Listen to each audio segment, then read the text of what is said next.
What is going on, everybody? Welcome into the Fantasy Coaches Podcast. I am your host, as always, Coach Steve. What's going on today, guys? Welcome to the show. Before we get started for the day, got to introduce the people you see in front of you. Coach Jibbs, as always, what's going on, brother? I'm doing better since I heard that little intro you just worked on down there. That was pretty nice. I'm feeling a little upbeat. I felt like we needed something new instead of the little countdown that played like elevator music. So did some work this week, and it's not great, but it is definitely an improvement from what we were able to do in obviously all of our prior shows. So welcome to the show, Jibbs. And of course, guys, Coach John, not here today, guys. He's got an anniversary. You know, family comes first always. So he is out of today's episode, but we do have a fantastic guest. Bob Long, how are you today, my friend?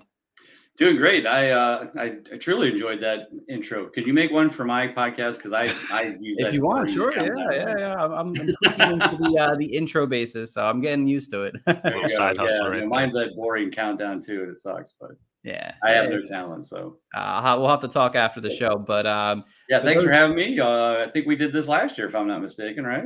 Yeah, I think honestly around the same time almost too. So, but if those who do not know you in the industry, because you're a big head in the industry here now, I think so. So I have a big head. My wife tells me that all the time. The better word is you have a great rep in the industry for sure here. So why don't you let people know about you, Bob? Oh boy. Basically I'm in charge of about three things. One is anything related to fantasy football consistency, and every year I put out this wonderful magazine called the Fantasy Football Consistency Guide. It is on Amazon. You can get that. Been nominated 5 straight years as one of the best publications by Fantasy Sports Writers of America. The other thing I do is I put together this wonderful weekend in Canton, Ohio, that is a combination of, number one, the Kings Classic, which was what I started in 2018, which brings the best of the best to Canton, Ohio to draft live in both a snake draft and an auction draft. And then they get these wonderful, trophy smack belts for the champions. We've been doing that now for, again, since 2018.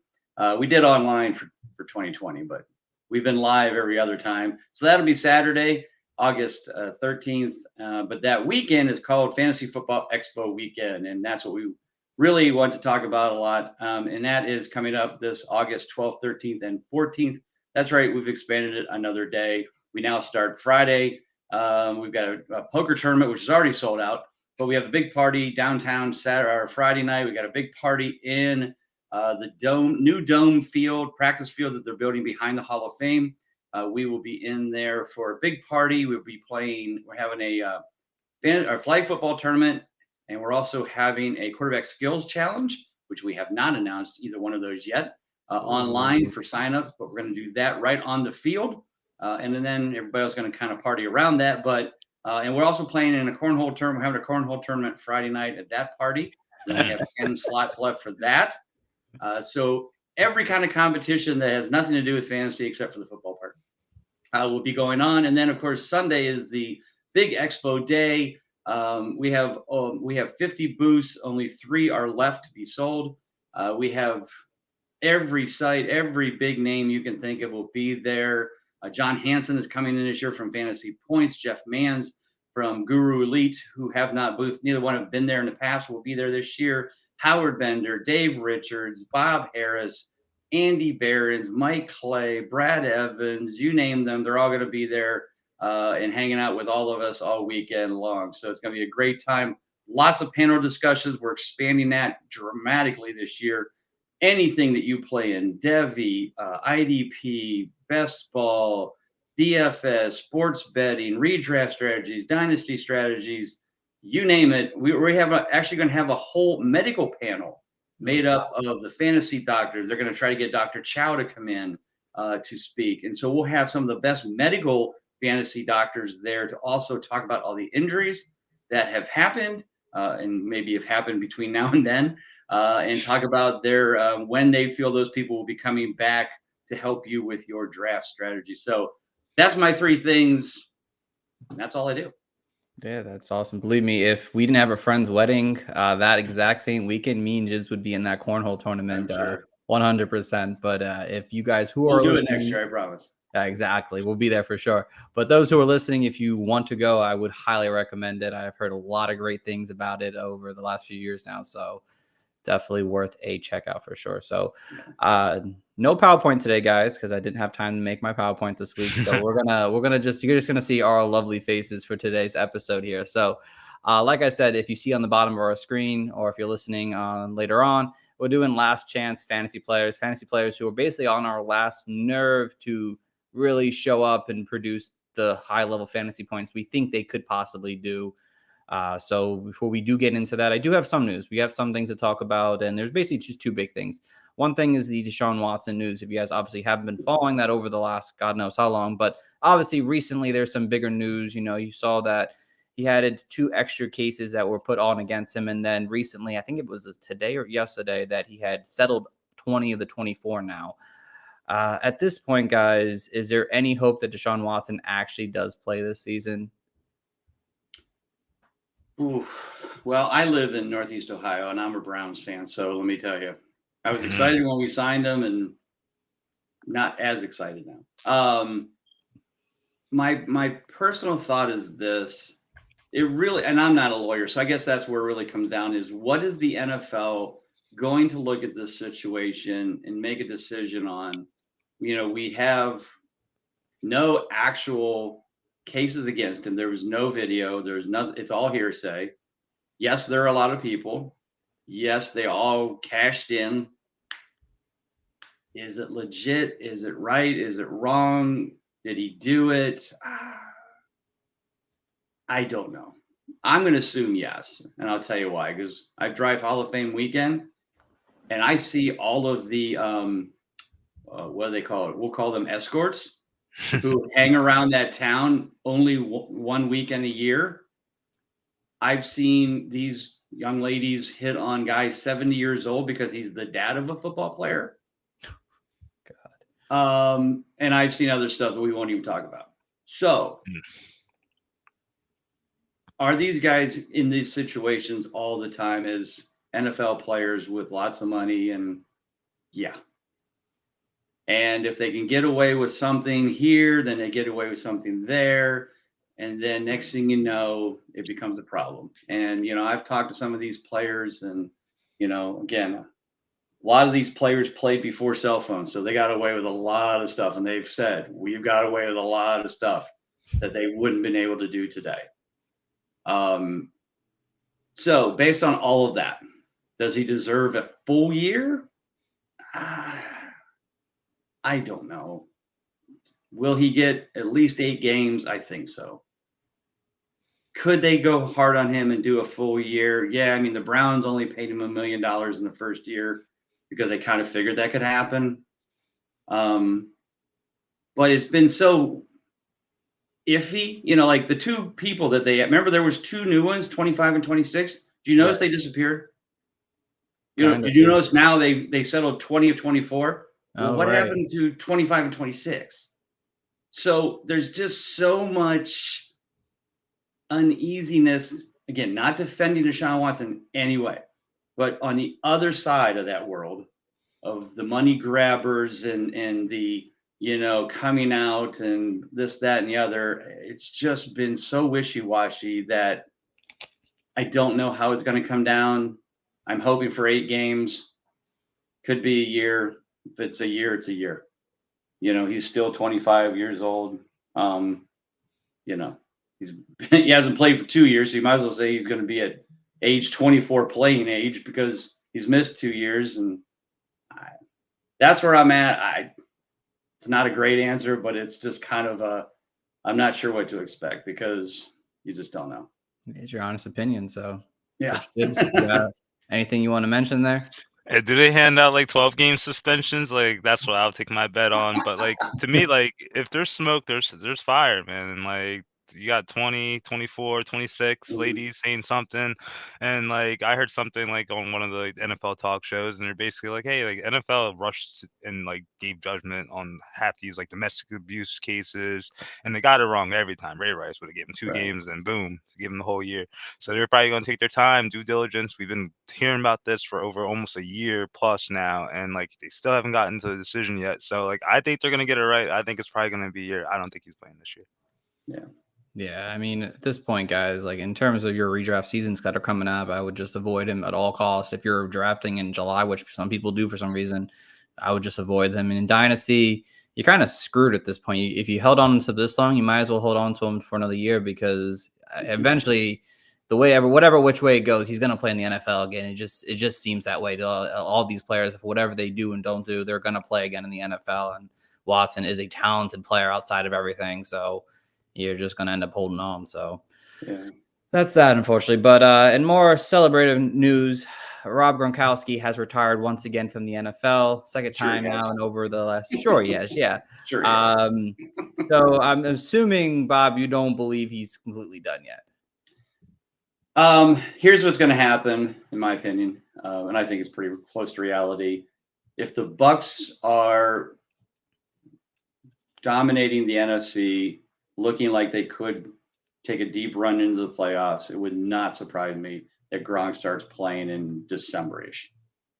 Brady pulls him out. That's my thoughts. I mean, nice. I drafted Cameron Brate in so many leagues so far, like for free. It's not even funny. So that's what I was going to ask you guys. Is anyone out? Cameron Brate's the guy out of all this that you want to go after? Mm-hmm.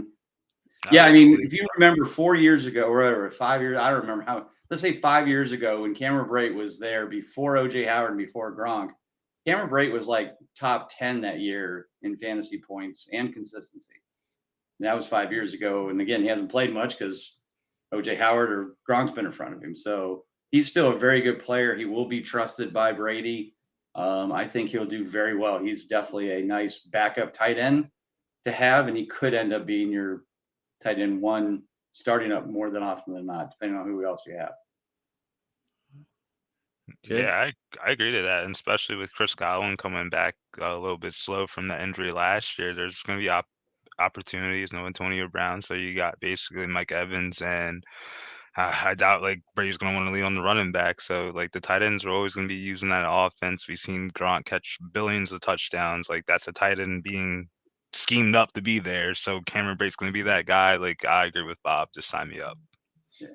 Yeah, I know there's a lot of pushback on Brate, but I mean the opportunity's there for sure. I mean, I think he's got like 4 touchdowns throughout like almost every single season of his entire career, Cameron Brate, and given the opportunity now for a starting job, I mean, they could bring somebody else in, people threw out there, Jared Cook, but I think they'll stick with their guys that they have in this scheme, and Brate fits this scheme very well. He's been there for 8 years now. I mean, There's a reason he's still there. So wouldn't go crazy about him, but there's potential there that has opportunity. So we will have to wait and see with that one. So that's enough of the news. There wasn't really too much going on in the news world. Hopefully we get some more news in the future, but let's get back into our last chance players, last nerve players, whatever you guys want to go and call them. And we'll start with Bob, your first one. Who's your last chance, last nerve player left?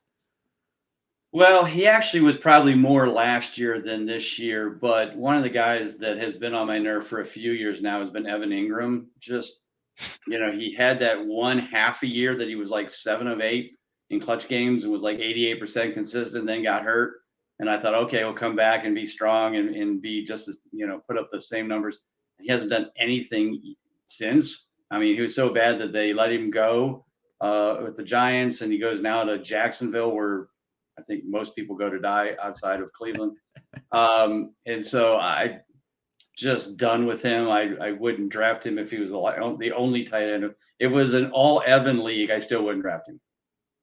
Yeah, no, Evan Ingram is definitely full of headaches ever since his rookie year. Jibs, do you agree on that? Maybe you're done with Evan Ingram at this point? Are you on the last draw? I've been done with that clown in fantasy. Like, I'm glad he's out of the division. Like, the only good thing he did for me is drop that ball. in that like Monday Night Football game. So like kudos to Ingram, but like he has an opportunity, I guess, playing with all the young talent down there in Jacksonville, but I don't see it happening. Yeah, I don't know what they're going to do in Jacksonville and how they're going to use it, because they did go out there and trade for Dan Arnold last midseason as well, and he played well when he was healthy. And then they grabbed a whole bunch of new wide receivers. To him being that same guy we saw his rookie year just seems so far out at this point that just doesn't make sense. You have to really go for the hype that, or the upside potential, I guess, that people still might see in him. But again, I feel like it's really close to the end with Evan Ingram at this point. Coach Gibbs, my friend, on to your first one. Who do you got for us? My guy, number 26, Miles Sanders. And there's a lot of good things that you could say about the Eagles and the opportunity that lies in 2022. And last year, the Eagles had the best rushing offense in the NFL, rushing 550 times for about 2,700 yards. And Miles Sanders is still kind of young.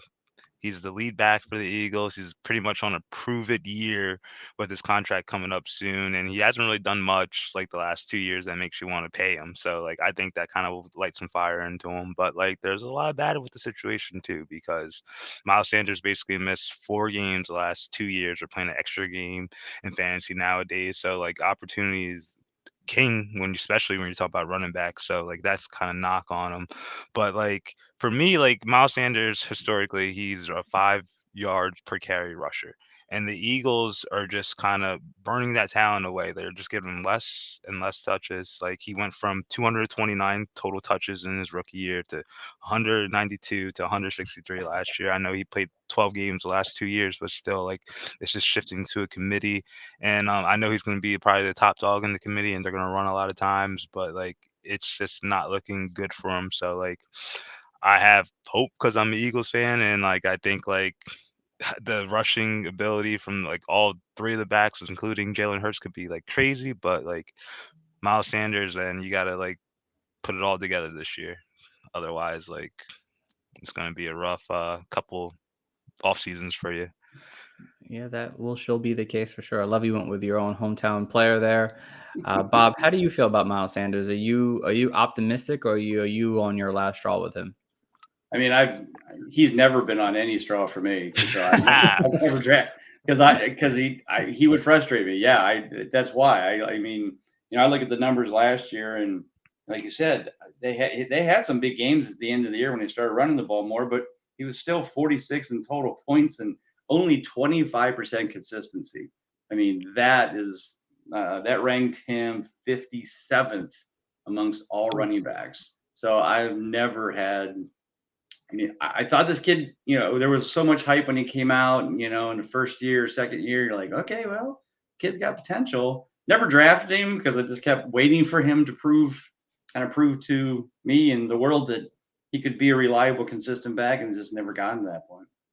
All right, yeah. One more thing, Steve. Like What's up? he's also just losing a lot of receiving work too. Like he's going to 50 to like 26 catches of the last 2 seasons, and like I know a lot of guys like nowadays playing PPR leagues, half point PPR. You still need the catches, man. Like, and if you're not getting that, and you have a little Kenny Gainwell stealing your stuff, or Boston Scott, man, it ain't looking good. Yeah, that is a big thing with Miles Sanders, is the receiving ability, if he's going to still have that workload or not. I mean, when he was healthy at the end of the year, they did kind of turn back to him a little bit, but his situation is to be able to stay healthy on the field and whatnot, and he has been able to do that. He's kind of one of those running backs that's just like kind of like Raheem Mostert, where like it's just boom or bust. It's just like he's going to go out and give you a couple big runs, or he's just going to do nothing, disappoint, and get hurt at some point. So it really comes down to health with Miles Sanders. I still have faith that this is obviously probably my last chance with him too, to be honest, but I still have faith that he could still produce something for us in fantasy this year. So He's scoring a touchdown this year. Mark my word. I hope so. Yeah, I hope so. He needs to score something for sure. So, all right. So over to my first player. My first player here is Allen Lazard. And Allen Lazard has been the most off-season camp hyped over the last 2 seasons I can remember for a wide receiver who has not put it up just yet here. And again, you've gotten praises from the head coaches. You've gotten praises from Aaron Rodgers. You've gotten praises from Devontae Adams, his old teammate on there. And just hasn't really put it all together yet. I mean, yeah, he had 8 touchdowns last year, but he finished wide receiver 45 in the fantasy rankings last year. And to me, at this point, like, this is a make or break step for him. If he's gonna step up and be that wide receiver 1 or that talented wide receiver that we've heard so much about, this is the time without MBS, without Devontae Adams, without I think that's the only 2 guys that left last year, but he's got an opportunity. I mean, Christian Watkins, Cobb. I mean, none of these guys really. I mean, Watson has an opportunity to really succeed as a rookie, but Alan Lazard knows Aaron Rodgers. He's in that more prime form than, I guess, like a guy like Randall Cobb. But this is a make or break for me. And honestly, I'm going to be drafting him if I can in that 10 to 12 range if he's fall there. But I mean, this is it, though. I mean, I've had to deal with this with a guy like Devontae Parker for years, who's just never stepped up to be that wide receiver that he was not talented enough, honestly, it seems like, or able to stay healthy on the field. But for me, Alan Lazard at this point is just on my last nerve. And then he needs to step up and produce at a level that, I think he can, but what everyone is saying about him. So how do you guys feel about Alan Lazard? Oh, I feel bad that you slighted your boy Devontae Parker like that. I can't wait for him to put Xavier Howard in the blender. Yeah, But I agree with your opinion on Alan Lazard. Like, even when like Devontae Adams was there the last 2 years, there was always little heartbeats or faints of beats so that Alan Lazard could be like that number 2 for Rodgers and whatnot. And now he's the number 1 presumably, and like still like he still hasn't put it all together. But like there's some optimism for me. But like if he can't put it together this year, like just pack your bags, man. Just get out of there. Yeah. Wasting Aaron Rodgers. No, I agree. I mean, I do like Lazard a lot this year. I mean, there's one thing that that Rodgers is all about is trust. And when he has your trust, then you're going to get the ball. You go back to the first 2 years for Devontae Adams, he didn't see the ball very much because he was a rookie. He was a young, they had other guys that, and they weren't superstars, guys like, Donald Driver, Jordy Jones, Nelson. and those kind of guys, Yeah. But once you got that trust, look what happened. Now Lazard has the trust, and now it's up to Lazard. But I think Rodgers will definitely be targeting him quite a bit, and it's up to Lazard to make the catches and be may not be Devontae Adams, but let's be 80% Devontae Adams, and then that's still good enough, especially where you're getting him in drafts, which is like wide receiver 3 or 4. Mm-hmm. Right. That's a It's nice not like you have to overpay for him, and I think that's a good thing.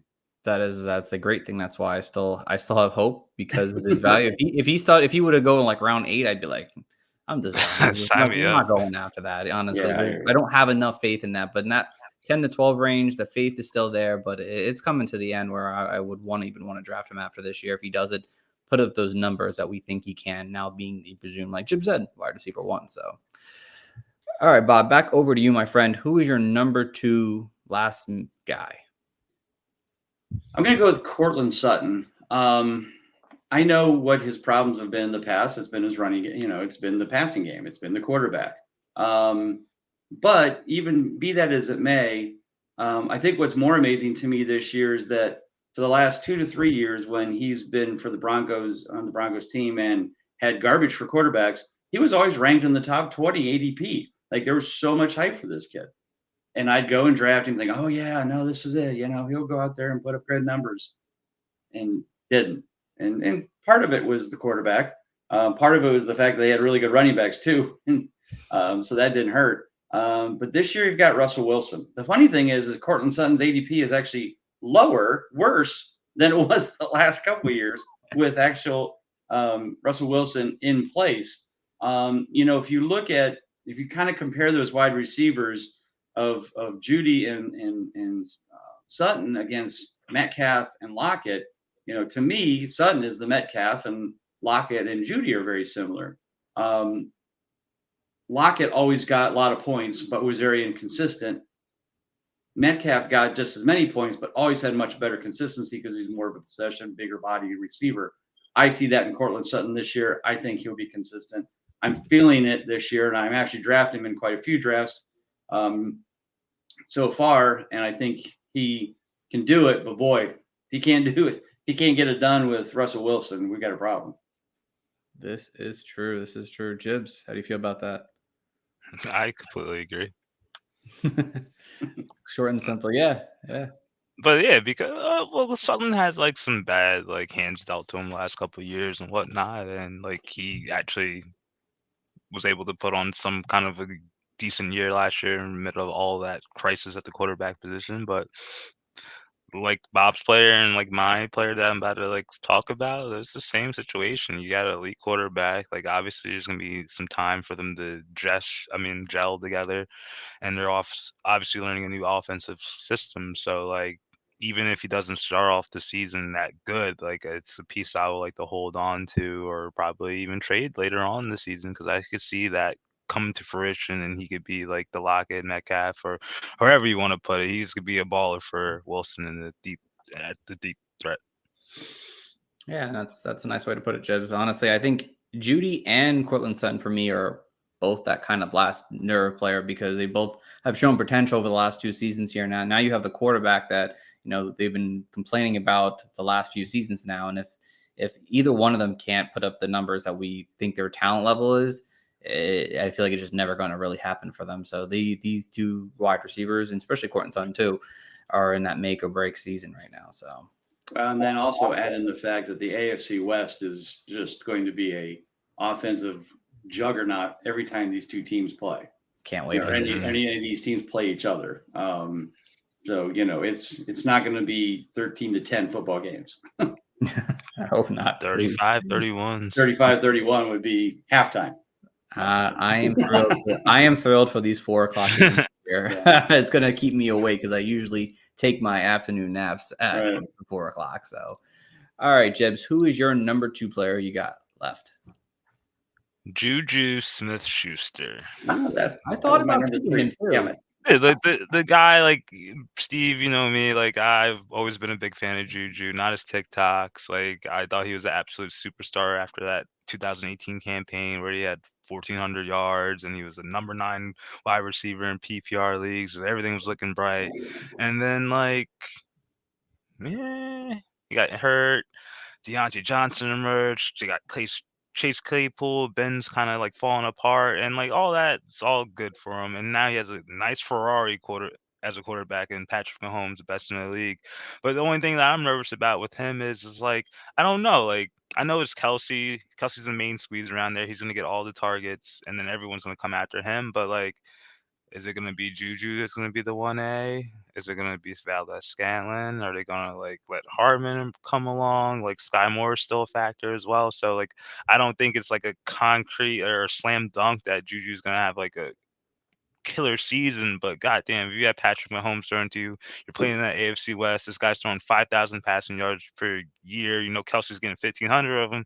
Juju, if you don't get a goddamn 1,000-yard season, oh my lord! Like, because like literally, like he had that 1,400-yard season, and then the last 3 years he has 1,502 yards total. So like, get your ass in the gym, get your ass off that phone, and get some goddamn fantasy points in the championship, buddy. Go Juju, go. I had Juju as my next one, but that's okay.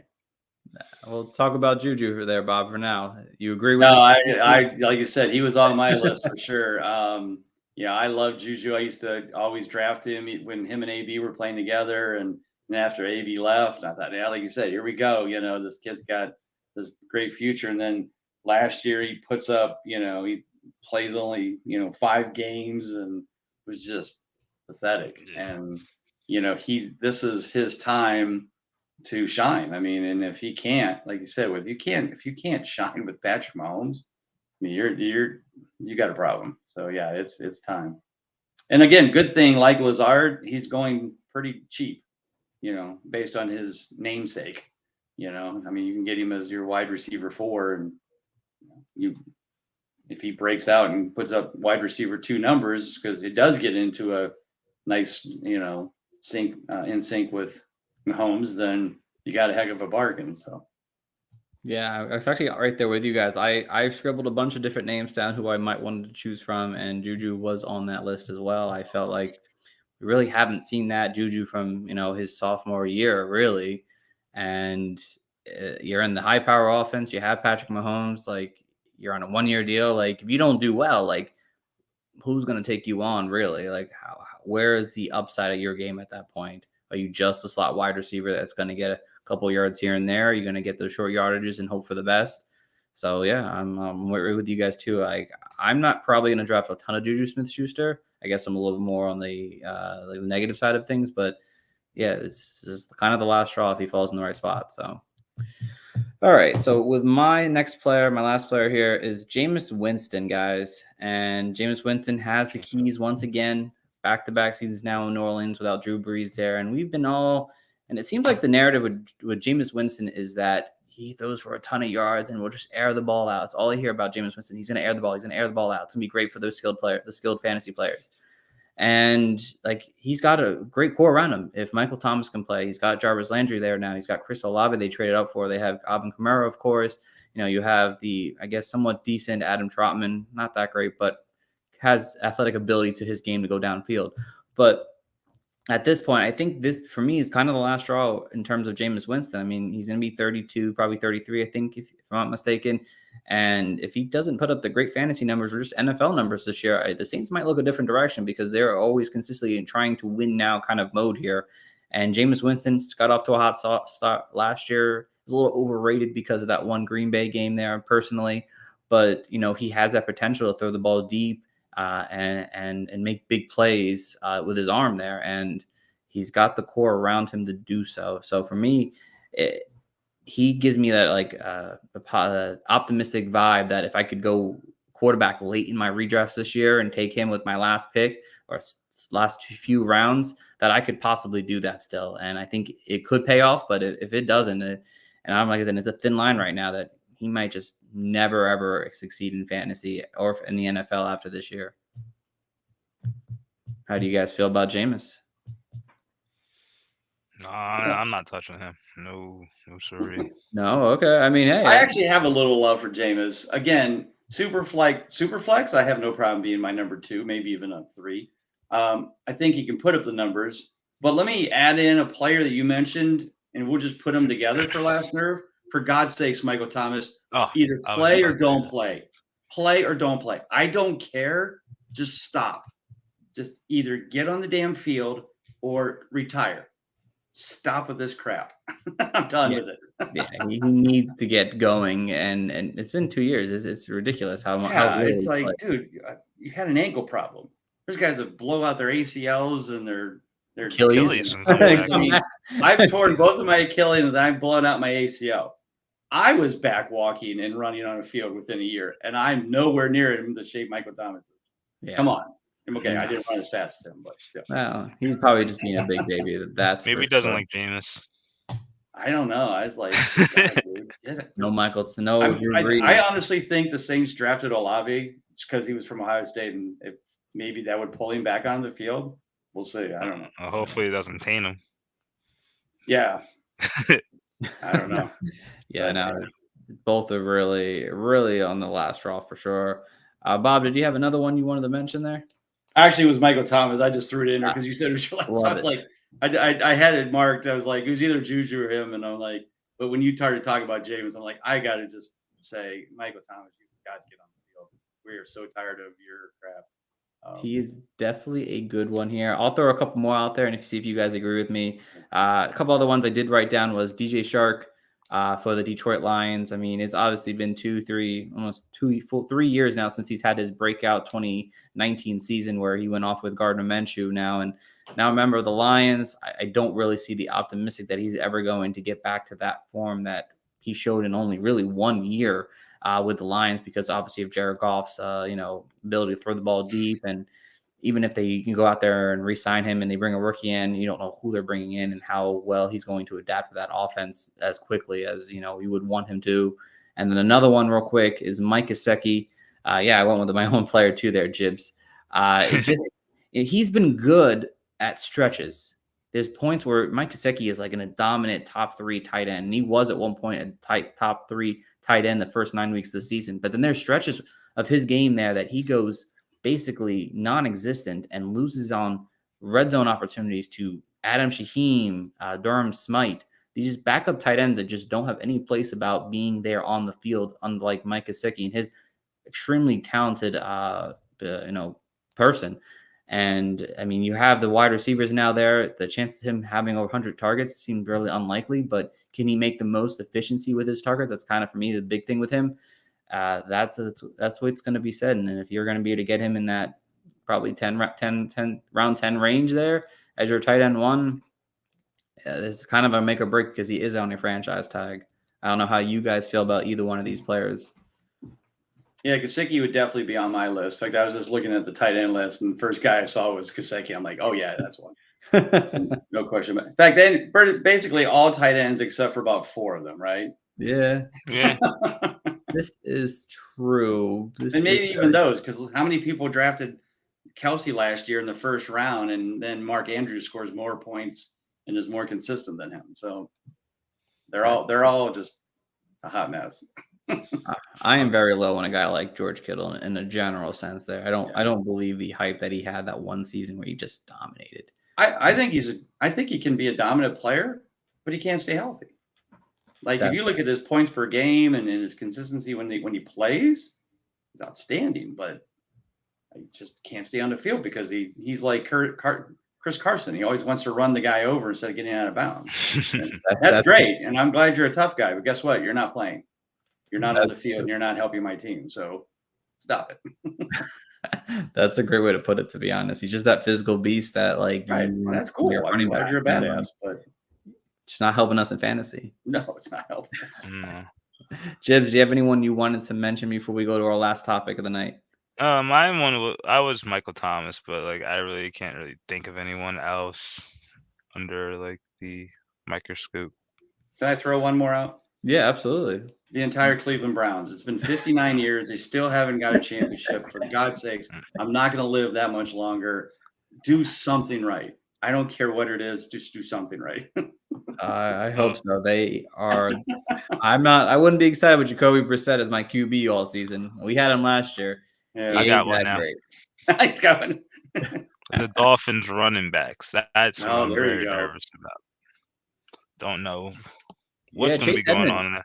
Chase Edmonds actually would be a person that I would have a last shot on. I'm not high. I was never high on Edmonds, but I know a lot of people have been high on him, and he's got the opportunity to start again, and he just hasn't been able to stay healthy. I just don't think he can handle that workload. So that is actually a really good one, Jibs.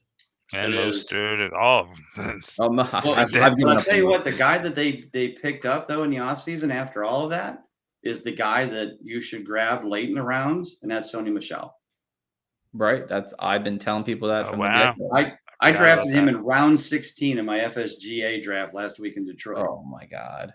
Yeah, because I couldn't believe he was still available, and I'm like, hell, he could be starting by midseason because Edmonds never stayed healthy. We know Mostert will pull a hamstring blowing his nose. He's a paperclip. Yeah, and Myles Gaskin, I'm not sure he's still alive, but he probably is. He's alive. He is what he was. He was a 7th round pick. Sony Michelle late last year for the Rams until Akers came back, running pretty damn hard. He was. I was really surprised they let him walk. Yeah, he held the position down. He was able to get 100 yards. He was able to make catches out of the backfield. As I said, I love that pick there. I thought that was a fantastic pick late in the season for the Dolphins because he's going to be sneaky this year, and I probably will pick him up in many places late in drafts. Yeah, if you have a deeper bench and you can do that, it may be week 6, but who knows? Right. All right. So for our last topic, this is mostly for you, Bob, here. I like to start asking everyone now. We're getting close to redraft season here. What kind of strategies do you personally have when going into a draft? I don't know if you have any or if you have something you'd like to do or you try to do or whatnot. Well, the one thing that I do, and I don't, and there's probably people that do this, is I really try to build my core starting lineup first. I won't draft 4 straight running backs for the fun of drafting 4 straight running backs. I want to have a core team of, my 6 or 7 guys, 1 quarterback, 2, again, we're assuming all 1 quarterback leagues, all that kind of generic stuff. Right. My 1 quarterback, my 2 running backs, my 3 receivers, tight end, if that's it. And have that built core wise, trying to get the consistent players from my list and from my rankings. And then take chances, from round 8 on. I'm not going to grab a rookie in probably any of the first 7 rounds. Just the way it is. They proved nothing to me, and I get it. There are certainly rookies that each year go off. I mean, I'm not saying that last year I wouldn't have drafted Jamar Chase in the, if he came to me, or Barkley or the guys that have got the perfect situation. But I don't feel like there's, other than maybe Breece Hall, but it's still the Jets. They're about as bad as the Browns when it comes to screwing up wet dreams. So I'm probably not going to draft any rookies. Again, people have their different strategies. That's just been mine. I always say the whole consistency system is to get you into the playoffs. And you can certainly take chances and go, oh man, I've got this fantastic lineup, man, for week 15, 16, 17. That's great. If you don't get there, it doesn't do you any good. I'm not going to go for a ton of upside except for maybe later. And even that, I probably won't take chances. Like I'll draft a Tyler Higbee as my second tight end if I got a deep enough bench, because I think he'll be, he was right. He was in the top 10 last year, or top 15 in points and consistency. And he's going to like tight end 22. So I may take him, especially if I wait and take a Dalton Schultz or somebody like that a little bit later. Or I might just go back to back and take like Zach Ertz and Tyler Higbee. I kind of lean more towards the veterans and the guys that have proven what they can do, in this league time and time again, versus the guys who have the chance to have high upside, but also have the chance to be, 25% consistent and kill your team every week. So that's kind of my strategy. Hey, no, I love it. You had definitely some good things that I definitely like to do as well. I know Jibs is pretty well, so I know how he goes in drafts. We're very similar, but I just wanted to ask that because I just feel like getting people to know different strategies, how different people do things, kind of opens up the idea for how they want to draft. And people sometimes like to mix in other people's strategies to kind of blend in with theirs to make the best lineup for themselves. Obviously, knowing your league and your league mates certainly makes a big difference. I'll certainly draft a lot different in an expert league than drafting in my home league, because I know what they're going. I know what both groups are going to do. Right. I know the expert leagues, everybody's going to play quarterback chicken. Who can wait the latest to get their first one? So, but in a home league, you might see 5 quarterbacks go before the end of the 3rd round. Because that's just the way they roll. So again, knowing your league mates, knowing what you can get away with, what you can, hey, I'll hit this guy here because I know that this guy will get back to me, because I know that, this guy, and this guy are all hate the Steelers or what. Hey, it happens. Believe me. We experienced that in our home leagues for sure. We've seen quarterbacks go in round 1 in a 1 QB league. Oh yeah. So it's just what people's references are. So Bob, thank you so much for that for sure. Before we get going for the night, is there anything you'd like to mention, shout out, talk about real quick? The floor is yours, my friend. Well, as I mentioned, let's just kind of go through all the stuff. So if you want to come to the Fantasy Football Expo, August 12th through the 14th, Canton, Ohio, go to thefantasyfootballexpo.com to get your tickets. A whole weekend package, that's everything you get to go to, is only $75. So it's really a good deal. You get a t-shirt and swag bag with all kinds of coupons, go to 2 parties, you get to go to the expo all day. You get, it's really a good deal. And I get it. Travel costs are very high. If you're in California and you're listening, I get it. You're probably not going to fly in. But if you live in, a 6-hour radius of Canton, where there's a lot of people that do, make the drive over. Hotels are pretty cheap. They're all between $100 and $125 a night. Everything in Canton is 10 minutes from each other. So it's not like you're in Cleveland or Detroit or some big city that, you got to know how to get around. It's really easy. It's a small town. But check that out. Again, thefantasyfootballexpo.com. You can get the consistency guide on Amazon. Just search under 2022 consistency guide.